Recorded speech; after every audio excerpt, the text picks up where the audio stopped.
Hello everyone, कैसे हैं सभी। ओके, आप लोगों का रिस्पांस देखकर काफ़ी अच्छा लग रहा है और जो नहीं रिस्पांस कर रहे हैं उनका और भी अच्छा लग रहा है।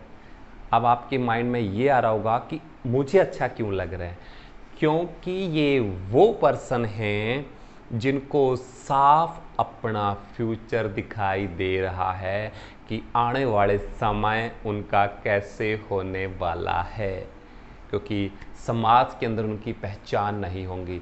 अब उनको ये लग रहा है रेस्ट करेंगे, अच्छी बात है, स्कूल क्लोज हैं, अच्छी बात है, आराम की चैन की नींद। लेकिन वो ये नहीं सोचे जो घड़ी की सुइयाँ है ना, वो टिक टिक टिक टिक आगे जा रही है, पीछे नहीं जा रही है। क्योंकि समय जितना आपका इस दुनिया के अंदर लिखा गया है उसमें से समय माइनस हो रहा है, प्लस नहीं हो रहा है। कोई बात नहीं, मत ध्यान दीजिए स्टडी पे, वक्त आएगा फिर बाद में ना कहना कि हाँ हमें तो पता ही नहीं था, हमें तो ये काम था। काम सारे चलते रहेंगे, लेकिन अगर आप स्टडी के प्रति सीरियस नहीं होंगे तो इसका नुकसान सिर्फ और सिर्फ आपको होगा। अगर आप अपने पेरेंट्स की ज़िंदगी जीना चाहते हो, जैसे कि जो किसी वजह से पढ़ नहीं पाए पेरेंट्स, अगर आपको लगता है कि उनकी लाइफ अच्छी है तो मत पढ़िए, कोई ज़बरदस्ती नहीं है, आप उनकी जैसी लाइफ जिए, ठीक है। और अगर आप चाहते हो कि उनसे बेटर लाइफ हो तो इस समय को यूटिलाइज कर लीजिए, बाकी आपकी मर्जी है। समझदार हो, बताने की जरूरत है ही नहीं है, कहीं हमसे ज़्यादा समझदार हो आप, हम तो कुछ भी नहीं है आपके सामने। चलो क्वेश्चन पे आते हैं। मानव विकास सूचकांक का वर्गीकरण करना है विश्व देशों का। तो ये क्वेश्चन हम करें इससे पहले आपको ये समझना जरूरी है कि एक्चुअल में मानव विकास सूचकांक होता क्या है। मानव विकास सूचकांक का अर्थ होता है, मान के चलो ये मानव है, हम ये देखेंगे कि इसका डेवलपमेंट सही ढंग से हो रखा है, मतलब विकास हो रखा है या नहीं हो रखा है। तो इसका विकास का हम कैसे पता चलाएंगे, सबसे पहले देखेंगे इसकी इनकम। इनकम कितनी है, अच्छी इनकम है, खाना पीना सब कुछ ठीक है, सेहत कैसी है, इसका हेल्थ कैसा है, इसको मेडिकल फैसिलिटी मिलती कि नहीं मिलती, सारी बातें अगर इसको नंबर 1 पे मिल रही है तो हम बोलेंगे इस मानव का, एग्जाम्पल ले रहे हैं, इस मानव का जो विकास सूचकांक है, जो आंकड़ा है वो अप है। तो हमने मानव विकास को 3 भागों के अंदर डिवाइड किया है। सबसे पहले हम उन देशों के नाम आपको बताएंगे जिनका विकास सूचकांक अप है, अप ऊपर है। तो उन देशों की जो संख्या है वो है 47। 47 ऐसे देश हैं जिनका मानव विकास सूचकांक काफ़ी हाई है। एग्जाम्पल आपको पता है मैं किस देश का नाम ले रहा हूँ, अमेरिका, कनाडा, नॉर्वे, ऑस्ट्रेलिया। ये कुछ ऐसे देश हैं जिनका जो सूचकांक है 0.8 से अबव है, ऊपर है। मतलब कि वहाँ पर क्या ऐसा हुआ था कि वहाँ पर उद्योग बहुत ज़्यादा हैं, फैक्ट्रियाँ ज़्यादा हैं, लोगों के पास काम बहुत हैं फ्री की बातें करने के लिए। जैसे हमारे देशों के अंदर लोग सारा दिन फ़ोन के ऊपर फालतू के ऐप जैसे कि टिकटॉक है, पता नहीं क्या क्या कुछ, मुझे तो नाम ही नहीं आते, लगे रहते हैं। वहाँ के लोग इन कामों से बहुत दूर हैं, मतलब और मतलब अपने जो लाइफ है पूरी तरह से काम के ऊपर डिपेंड कर रहे हैं।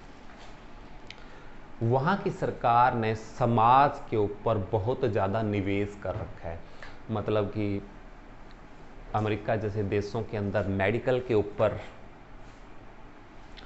काफ़ी फैसिलिटी दे रखी है। 100 साल के व्यक्ति को भी अगर कोई प्रॉब्लम है छोटी मोटी या कुछ भी है तो उसको भी बचा लिया जाता है।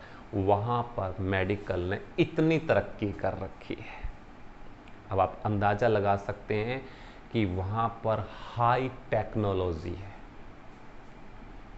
क्योंकि हर चीज़ के ऊपर रिसर्च की जा रही है। लेटेस्ट से लेटेस्ट अपडेट वहाँ पर अवेलेबल होती हैं।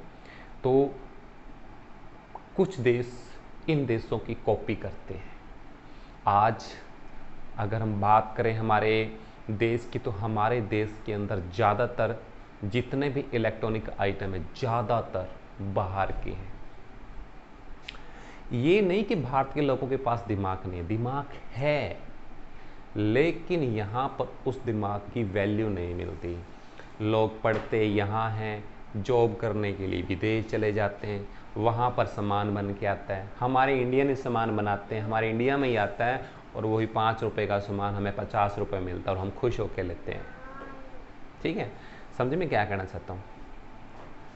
नंबर 2 पे आते हैं मध्य सूचकांक वाले देश, जिनका एवरेज ना तो अप है ना डाउन है, ना अप है ना डाउन है। तो वो संख्या है 101, 101। शगुन नाम रखेंगे, शगुन, और शगुन इंडिया के अंदर कभी है ही नहीं। तो हमारा देश भी इस श्रेणी में आता है। अपना जो इंडिया है ना, हमारा जो भारत है, वो ना तो हाई फाई है और ना ही सबसे नीचे। और जो ये सेंटर वाले होते हैं ना, ये हमेशा ही किसी न किसी के शिकार होते हैं। कहते हैं ना, आसमान से टपका खजूर पे आ लटका। इट मीन्स भी या तो व्यक्ति बहुत ज़्यादा गरीब हो, चलता है काम, या व्यक्ति बहुत ज़्यादा अमीर हो। लेकिन हम विशेषकर इंडिया के लोग विकास के मामले में ना तो बहुत ज़्यादा गरीब हैं और ना ही बहुत ज़्यादा अमीर हैं। अब ना तो हम किसी को ये बता सकते कि हम अमीर हैं, और ना ही किसी को ये कह सकते भाई गरीब हैं। समझ गए? तो हमारा जो आंकड़ा है 0.5 से 0.799 है। इसके हमारे साथ साथ कुवैत देश भी आ जाता है, मलेशिया है, इथोपिया है। कुछ ऐसे देश आ जाते हैं जिनका जो सूचकांक है वो सेंटर ग्रेड पे आता है, यानी कि मिडिल क्लास में आता है। अब वो देश आते हैं। अब अगर आपसे पूछा जाए कि इनका विकास सही तरीके से क्यों नहीं हो पाया, तब आप आंसर क्या दोगे? क्योंकि ये सेकंड सूचकांक वाले जो देश हैं, इनका जो निर्माण हुआ है दूसरे विश्व युद्ध के बाद हुआ है। क्योंकि इन देशों को अपने पैरों पर दोबारा सा खड़ा होने के लिए सारा पैसा रिकंस्ट्रक्ट में लग गया। इस वजह से हम अपना विकास नहीं कर पाए, तो करके हम काफ़ी देशों से क्या हो गए, पिछड़ गए। ओके, चलो निम्न सूचकांक वाले देश टोटल कितने हैं? 39। और इनका जो ये स्टैटिक्स है वो 0.5 से भी नीचे है। बिल्कुल गरीब देशों की श्रेणी में आते हैं। और जैसे कि इथोपिया, बरूंडी, बरूंडी भी एक देश है, जैसे बरूंडा, बरूंडी, तो वो भी एक देश है। इन देशों का विकास नहीं हो पाया। तो आपको आज मैंने बताया 3 प्रकार की countries, high, middle and low श्रेणी। आपको क्या याद रखना है? 47, 101 एंड 39 ऐसे देश हैं जो बिल्कुल लोवेस्ट कैटेगरी के अंदर आते हैं। आई होप कि आपको क्वेश्चन समझ में आ गया होगा, और जो समझदार होगा वो चैनल को सब्सक्राइब नहीं करेगा। क्यों? उसने सोचना क्या करना है पढ़ के, पढ़ाई से कभी फायदा थोड़ा होता है। अरे पढ़ाई से कभी फायदा नहीं होता, क्योंकि अच्छी बातें तो आपको समझ में आती नहीं होंगी। तो आप ऐसे करना, चैनल को सब्सक्राइब मत करना, ताकि आपके पास क्यों नोटिफिकेशन आए। आराम से मस्त सुबह खाना खाओ, दिन में सो जाओ, ठीक है, शाम को उठो, फिर खाना खाओ, फिर सो जाओ। ओके, ये लाइफ मस्त लाइफ है, ऐसी लाइफ जियो। ठीक है, कल फिर मिलते हैं आपके साथ इसी चैनल पर, इसी टाइम। कहीं मत जाइएगा, लौट के यहीं आइएगा। धन्यवाद।